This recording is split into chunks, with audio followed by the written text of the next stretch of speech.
Muraho neza inshuti za Muraho Rwanda, twizere ko aho muherereye hose mumeze neza, natwe tumeze neza turashima Imana. Uyu munsi rero twabazaniye ikiganiro kiryoshye cyane kandi kiri interesting, kijyanye n'igihe tugezemo, cyane cyane ku rubyiruko. Uyu munsi rero nk'abantu n'ubundi nsanzwe ndi kumwe n'inshuti zanjye, abakobokazi mu rundi rurimi ba Muraho Rwanda. Ku ruhande rwanjye ndi kumwe na Devote, ndi kumwe Jeanette, ndi kumwe Denise, Roger. Tukaba tugiye kuganira kuri iyo ngingo ijyanye n'urubyiruko muri kino gihe, ku bijyanye na ambiance, ibintu byo gusohoka cyane, tunarebera hamwe icyo dushobora gukora kugira ngo urubyiruko rw'iki gihe rureke kwishora mu bintu by'ubusinzi, ubusambanyi, kunywa amatabi, kuba imburamukoro, kutagira akazi kandi bakagombye kuba bakora baniga wenda se. Ngira ngo rero ubungubu ubwo byumvikanye twahera kuri Devote, tukagira uburyo tuganira, tukagira icyo atubwira uko abitekereza. Urakoze. Ubajije ikibazo cyiza nubwo ari kinini.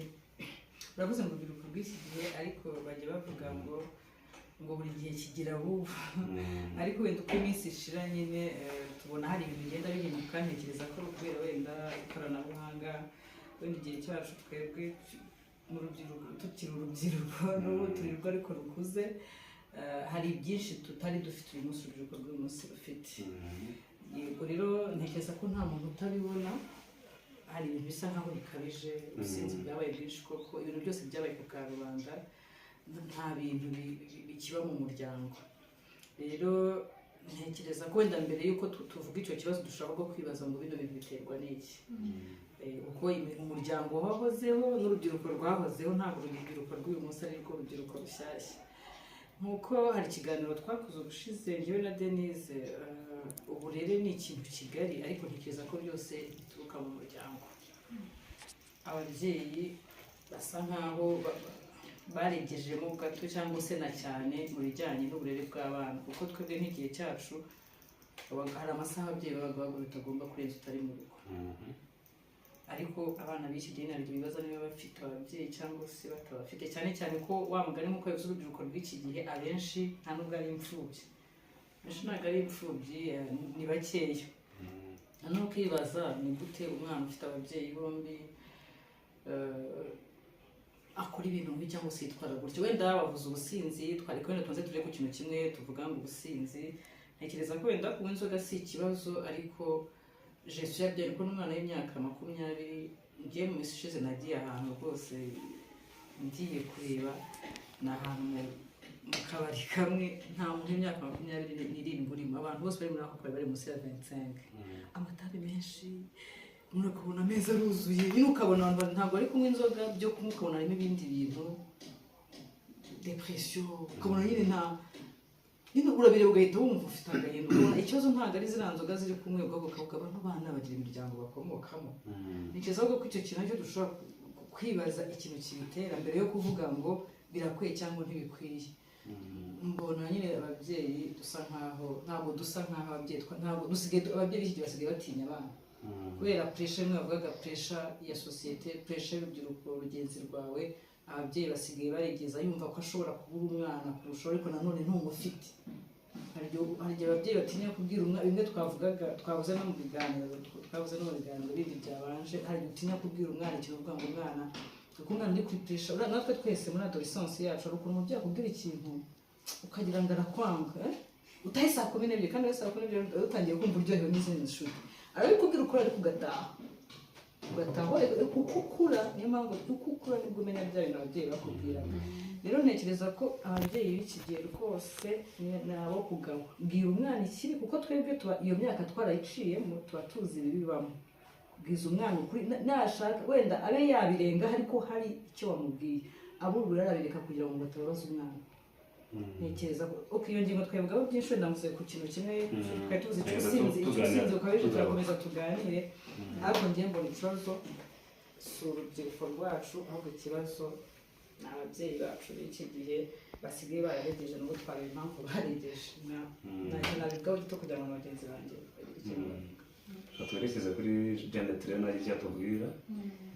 Akoze rero nanjye ukuntu mbyumva nunganiye ku byo bidavuze ni muri iki gihe nyine habaho kujenjeka no kureka ko abana bakora ibyo bashaka, ni viziyo, ni ibihe turimo, ni ukugendana n'ibigezweho nk'uko twize kubiganaho mu kiganiro cyashize tuvuga ibigezweho.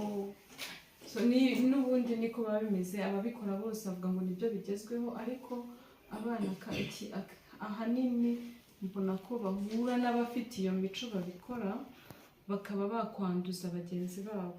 Nk'umwana uba udashobora kuba ari iwabo ugasanga ukumva ngo umwana yasimbutse igipangu yagiye yasohotse no gutaha arongera asimbuka igipangu. Ibyo ntekereza ko ari imico igiye iva no mu bandi bakagirwa inama z'uko nta kintu bitwaye, akabikora rimwe akabona nta kibazo, akabikora kabiri akabona nta kibazo, avuga ati bya bintu nta mpamvu bazajya bambwira ngo ntahe, nzajya bambwira ntiyego. Hari n'uza noneho nabo ugenda ugasanga mu rugo rwabo baratashye bakiyerekana, ariko hashira akandi kanya mu gihe ababyeyi baryamye bagahita baca bagasimbuka, bya nibyo ngo gusimbukira igipangu. So ntekereza ko kabone n'uko ababyeyi yego njyewe hari wenda aho nahuza na Dede neza, ni uko nzi ko abana b'ubu natwe ibigare tujyamo, ibigare abana bajyamo ari nabyo akenshi biboshye, kubera ko umwana ashobora kumva igitsure cya nyina yagera kuri mugenzi we akavuga ati se mani wowe ubigenza gute, ati njyewe ndabumva nta n'ikintu umubyeyi azambwira ati reka mani ibintu byarahindutse. ugasanga nyine umwana akuze muri ubwo buryo, yisanze mu bintu byinshi bibi, akazicuza yego yarakuze ariko bya bintu yarabinyuzemo. So ntekereza ko rero yego n'ababyeyi hari ababishyigikira, hari n'ababyeyi batabishyigikira, ariko abana bo ubwabo bakabikora ku bushake bwabo. Ubu twakurikiza kuri Roger nawe akagira uko bitubwiraho, adusangiza uko abitekereza. Njye rero ukuntu nabyumva, usibye wenda ko bahereye muri famiye, nibyo ababyeyi b'ubu ngubu, ariko hari n'abana b'ubu ngubu usanga barireze, ariko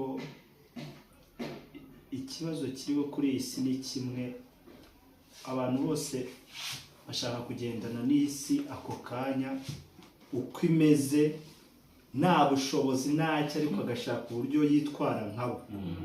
Ibyo bintu rero ugasanga birava hehe? Kuri social media.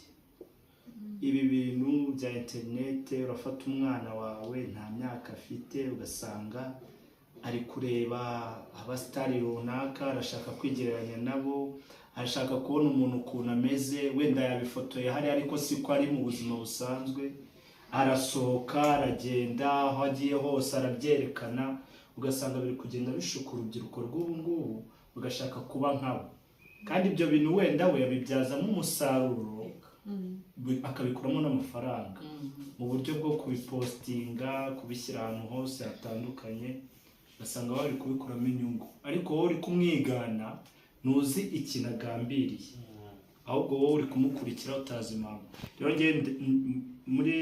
Rero muri kintu navugamo kimwe, mbona biterwa n'aho isi igeze kubera ikintu bita social media. Social media iri gukurura urubyiruko cyane, urasanga ahantu hamwe urajya kuri telefone yawe ukabona ngo ahangaha ngo hahiye, kumva ngo ahangaha ngo harakanaka, aho hose rero wumvishije urashaka guhita uhagera. Ikintu cyose uko kigura urashaka nawe kwitwara nkabo, abo bantu bose ubonye. Rero ibyo bintu byose ngiye mbona uruhare rukomeye cyane ari interineti. Rero nkaba nshaka no kugira ikintu wenda nakubwira ababyeyi wenda bafite abana bato, bajye bagerageza igihe wenda cya telefone babaha, bajye banakurikirana uburyo bazikoresha. Biragoye kuko muri iki gihe no kubona umubyeyi umwanya nabyo ni ikintu gikomeye cyane muri iki gihe, kubera ko abantu bose barahuze, bari gushaka imibereho myinshi cyane. Ugasanga rero kubona umwanya w'umwana ni ikibazo. Njye rero mba mbona ababyeyi nyine ibikubita agashyi cyangwa barera abo bana bajye bababa hafi cyane kuko barabataye nabo bigira mu byabo, bajye banagenzura uburyo bakoresha imbuga nkoranyambaga. Murakoze, njye numva ari byo nawe. Nakoze none. Ubu ngubu tukaba tugeze kuri Denise, nawe yagira icyo atubwira ku bijyanye n'imyitwarire y'urubyiruko muri kino gihe, cyane cyane ab'iki gihe nk'uko Devota yabivuze. Ibintu biraza abantu bagahinduka bitewe n'imyaka bagezemo. Ubwo rero Denise yatubwira uko abyumva nawe. Murakoze. Ndagenda nkomoza kuri buri kimwe buri wese yagiye avuga kuko ni ingingo zubaka. Wenda ndahera cyane cyane ku kintu Devota yavuze ku bijyanye n'abubu. Nk'uko yabivuze nta ngoma itagira abubu, nta gihe kitagira abubu. Natwe tukibyiruka ntekereza ko mu gihe cyacu ababyeyi bacu bari bahangayitse. Ye navukiye muri uyu mujyi wa Kigali. Ibyo kumva ngo umuntu yasimbutse igipangu cyangwa umwana yananiranye kuva mu mwana kwa kanaka ngo ajya mu mabuwate cyangwa ajya mu tubari, ni ibintu twakuze rwose twakuriyemo tunabazi. Nagize amahirwe yo kuvukira mu muryango mwiza undi ya gikristo, sinigeze wenda ngira ibyo bihe simbuka ibyo bipangu n'iki, ariko twari tubizi muri quartier aho duturanye ku mashuri twigagaho usanga hari Kigali cyangwa mu guti barabana n'ibirara bizwi rwose.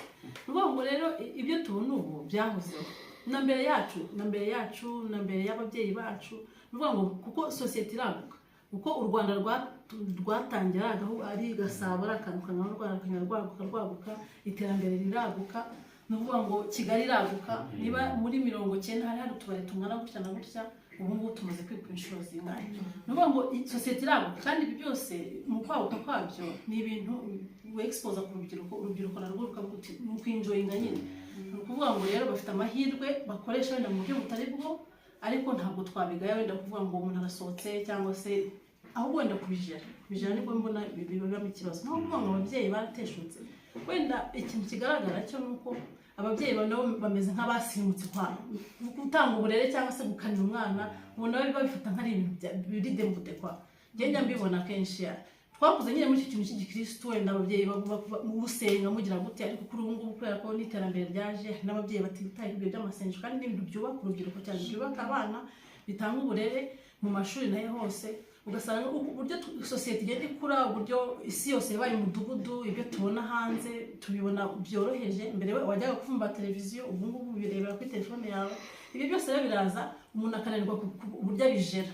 Nk'urubyiruko rero ibintu bikwituraho nk'uko umubyeyi wawe yararegeje, nk'uko mwavuze mubivuga, umubyeyi araregeza, ugasanga nta bwaburere atanze, ntaki umwana we akihitiramo ibyo agomba gukora. Kubera ko umwana ari expose kuri ibyo bintu, afite iyo telefone, akurikira social media n'iki. Njye mbona kuba tubona ikibazo ubwabyo ni ikintu cyiza, kuko tubona ikibazo twagagombye kuba dushaka n'umuti wabyo. Inzoga ziranywebwa mu bihugu byose. Mu Rwanda ntabwo turi kwisonga ku bantu banywa inzoga mu isi yose. Ngiye gukora liste wenda twaza mu bambere, hari ibihugu biri top banywa inzoga, urubyiruko runywa inzoga. Abo mu minywere yacu ngiye nabonye tunywa inzoga buri munsi, which is very bad. Ni ikintu kibi pese. Nuvuga ngo ntabwo bagira stop, ntabwo bagira uhera ku wa mbere, ku wa kabiri, ku wa gatatu kugeza ku cyumweru umuntu ajya mu kabari asohoka agira gute, niko wangiza ayo mafaranga, niko wangiza umubiri wawe, ubwonko byose nyine. Gusa mu buzima witangira akabari, niko navuga. Ibyo rero nibyo ubona biri kwafecta urubyiruko cyane cyane, ko ntibafite bizangiro. Ko ari ababyeyi barajya mu kabari, ari abana bajya mu kabari rusange, na bwa burere twahoze dushaka mu muryango ntabwo hari, kuko n'ababyeyi nabo bararegeje. Kwa kuregeza kandi nabo nuko babibona ku isi yose, barabona ko niba ndeba ibintu bibera mu Budage nkashaka kubyigana, ubwo n'abana banjye nuko nzabarera. Yewe nari ku kintu kiri kwica societe, nkuko Roger yabivuze, social media, ikoranabuhanga ni ikintu cyiza, ntawe cyanze, ntawe kivuze ngo kigiye kuza mu Rwanda. Turabishimira rwose kuba dufite internet, dufite social media, ariko uburyo tubikoresha no gushaka kwigana imibereho wenda y'abanyamahanga, wa mugani nkuko Roger yabivuze, nta n'agafaranga afite, nta bushobozi ntacyo, ariko arishaka reba kuri social media akareba abantu ba posting mu tubari nayo hose hahiye n'iki, nanjye ngomba kujya hari ahantu hahiye, kandi kuri coffee wapzera. Ikindi nanone ye mbona urubyiruko nta kintu rufite cyo gukora. Mbona kenshi abantu bajya mu kabari n'abantu badafite n'akazi.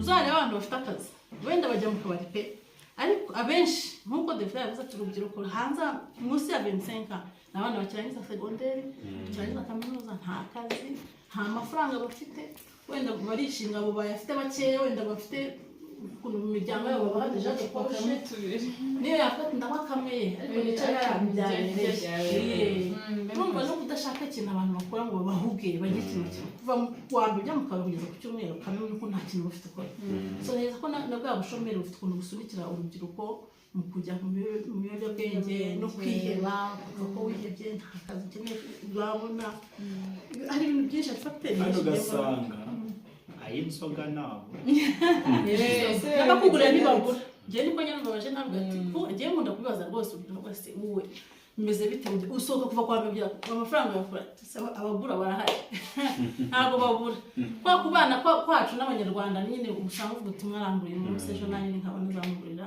hari n'abantu bagenda bagiye kugura turaje turajyanye byo ntiwabitindaho ariko ntekereza ko no kudashaka cyane abantu babugiraho bakore urubyiruko rukore umwana arangije segonderi agategereza ko aziga kaminuza kugira ngo azabone akazi kandi yakagombye gutangira gukora kiriyeri n'iyo kaminuza no kwanima ikintu cyo kuregeza no mu mikorere ariko bwaburere dukura mu muryango niba udatoje umwana wawe gukora akiri mu rugo akiri mutoya agifite imyaka 3 ntabwo azabyiga ageze 18 so ushakire urubyiruko icyo bahugiraho numva ari akazi imikorere ibintu bibahuza za siporo ibiki bakagira mbese ibintu bindi bibahuza mu mutwe bitari kujya mu mayoga nge mbona umwanya mwinshi utakara mu nzoga gusa mu mfusa n'imbaraga zipfusa kandi usanga bayizubaka igihugu